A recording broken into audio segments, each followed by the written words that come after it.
folks, Greg here. Welcome to my YouTube channel.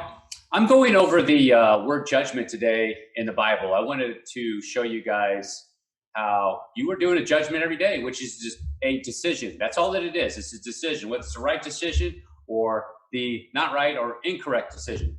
Okay. My two previous videos, I got one on instruction and righteousness and the other one on the word heart. And this one I'm going to do on judgment. Now, if you do studies of words, I've gone over this previously, but for any of those who just ran across my channel, if you do a word study and you study these words a little bit more closely and pay attention, I'm going to say that again, pay attention to scripture, you will understand scripture a lot better. I mean, 10, 50, 100 times better if you pay attention to the words and get down to the facts. Okay, let's go over the word judgment. I'm in the Merriam-Webster's dictionary, and I'm going to go over these definitions of judgments where you can see that it's a decision. Okay, so we know a decision, like for example, everybody that uses makes the assumption about decision by God or judgment by God, eternal judgment, eternal decision. So definition of judgment, a process of forming an opinion or evaluating by discerning and comparing. That's 1A, B, opinion or estimate so formed. 2A, the capacity for judging, discernment. The exercise of this capacity, a formal utterance of an authoritative opinion. And 3B, an opinion so pronounced, a formal decision given by a court. That's 4A, a final judgment of humankind by God, a divine sentence or decision. And then 6 is a proposition stating something believed or asserted. Now, I'll go back up to the top and review that. Because it's a decision, what you're doing every day, a process of forming an opinion or evaluating by discerning and comparing. That's what you do every day. You have to compare whether you like this person or dislike this person, whether you want this person in your life or you don't want the person in your life. You're doing that every day. You see the homeless person down on the street, and he's down, he's wearing dirty clothes, doesn't look very good. You're making a judgment about that. Oh, look at that guy, you know, he's homeless or something. Some of you are doing that. A lot of you are doing that. Or you might see the guy that pulls up in the Ferrari or the Lamborghini. You're like, oh, wow, look at that guy. So you're making a judgment right there. You're doing everything. But a lot of you or some of you or a lot of you are saying, oh, I don't make any judgments. I don't judge. Yes, you do. You do judge. And what I'm going to show you is I'm going to show you that scripture teaches that you're supposed to do a judgment. You're just supposed to do the correct judgment or a just judgment. That's what it's trying to teach. That's not what it's trying to teach. That's what it is teaching. Excuse me. All right. So we got Hebrews. This is the Bible Hub. It's not pulling up right now, but this is the Bible Hub. Hebrews 49:41. Mishpat is a judgment. This is more of the judgment by the law. So it's just definition judgment. But you'll see here are the words that are in here. I haven't highlighted, but you have decision, decide, customs. These words, case, cause, charge, claim, court, crimes, customs, decide, decision, decisions, deserving, destruction. It goes all into that, what I mean. Over here on the left, if you go to the Bible Hub and look up the Strong's Concordance, you can buy the Strong's Concordance too. It's a book. I have one right down there. You can look them up on your own, have a hard copy and then also online, whichever you prefer. I use both, and you can see where what the word judgment is being used in scripture and what the meaning of it is. Strong's Concordance on the Greek side, 2920, crisis, I think is how you pronounce that. Maybe it might be crisis for Greek. Transliteration, definition right here, a decision, a judgment.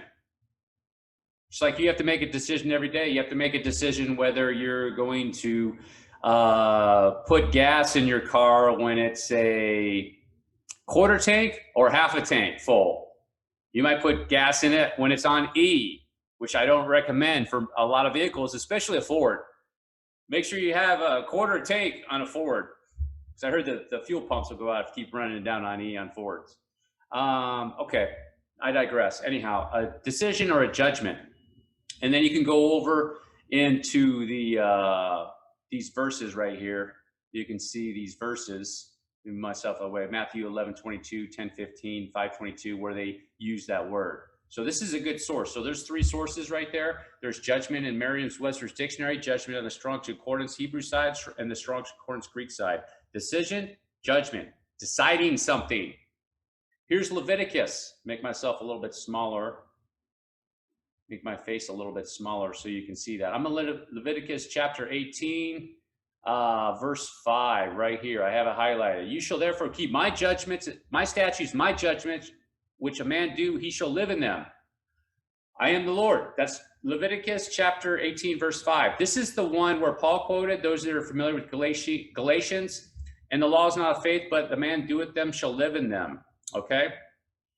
You go and check that out, but that's what Paul was quoting right here. So God was saying, you keep my statutes and my judgment, which a man do, he shall live in them. So there's God's judgments and his statutes. What kind of statutes and judgments? They're just. Because God, there's no unrighteousness in God. God is always going to do a righteous judgment.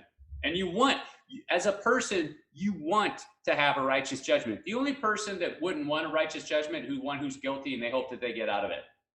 They hope that, which happens in today's court. There's not always a righteous judgment or a just judgment. There's a lot of unjust judgments going on in courts across the United States.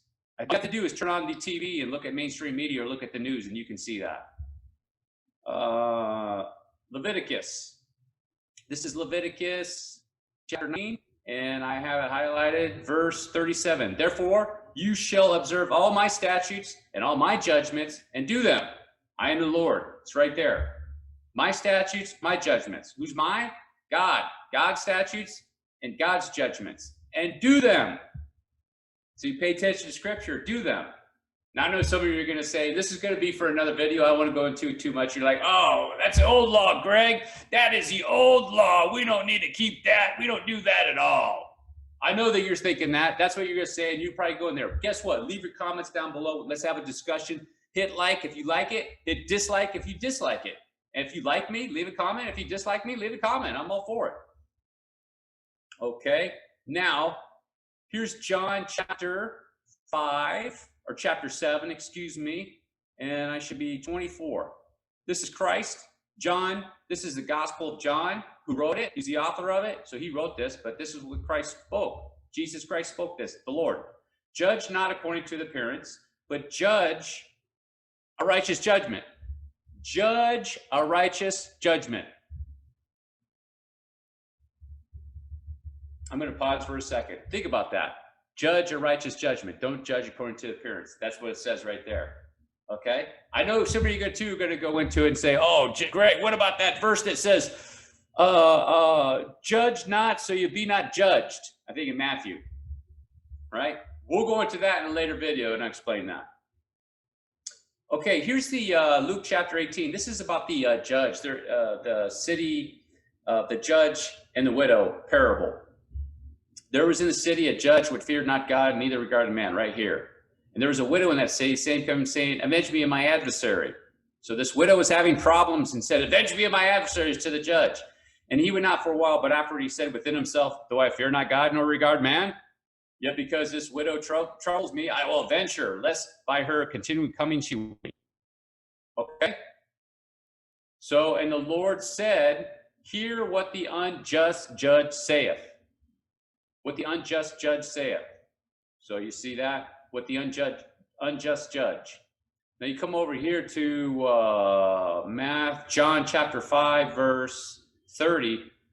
This is Jesus Christ talking about his judgment. When Christ comes back, comes to judge everybody, come judge you, judge me, judge everybody. I could my own self do nothing. As I hear, I judge my judgment, and my judgment is just. You see that? My judgment is just. In Luke, it's the unjust judge. So there's a judgment. You just want to make sure you're doing the correct or righteous judgment, not an unrighteous judgment or an unjust judge. That is what Scripture is teaching. All right, folks, that's all that I have in this video. I just wanted to show you a few things when it comes to learning a little bit more about Scripture and what the word judgment actually means and what it's teaching in Scripture. Like I said, subscribe to my video. If you like it, leave a like. If you dislike it, leave a like. If you don't like me, leave a comment saying you don't like me. If you do, go ahead and leave a comment too. All right, folks. See you in the next video.